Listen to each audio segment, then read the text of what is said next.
ఇవన్నీ time wasting questions అన్నీ కూడా వీటిని స్కిప్ చేసి ఎక్కువ మార్క్స్ తక్కువ టైంలో ఎక్కువ మార్క్స్ అటెండ్ చేయడానికి ట్రై చేయండి. ఓకేనా?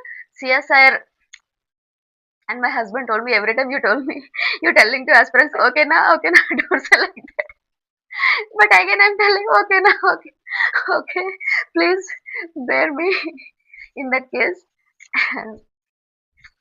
Okay, finally we are making classes for online also. Online కూడా క్లాసెస్ చేస్తాను, డెఫినెట్ గా అప్లోడ్ చేస్తాను for AP SET and AP JL. Okay, AP JL కి ప్రిపేర్ అయితే SET exam obviously easy, so no problem.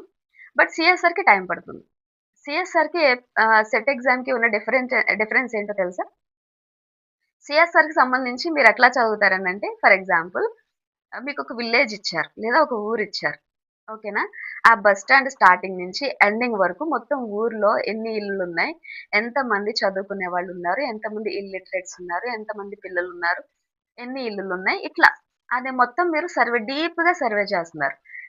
ఓకేనా? మీరు సిఎస్ఆర్ కోసం ఇంత డెప్త్ గా ప్రిపేర్ అవుతున్నారు. కానీ మీరు జేఎల్ ఎగ్జామ్ అటెంప్ట్ చేయడానికి వెళ్తారు. క్వశ్చన్ ఎట్లా అడుగుతాడు తెలుసా? ఓకే, మీరు పలానా విలేజ్ కి వెళ్ళారు కదా, ఏ నంబర్ బస్ ఎక్కి వెళ్ళారో అని అడుగుతాడు క్వశ్చన్. అంత ఈజీగా ఉంటది అనమాట.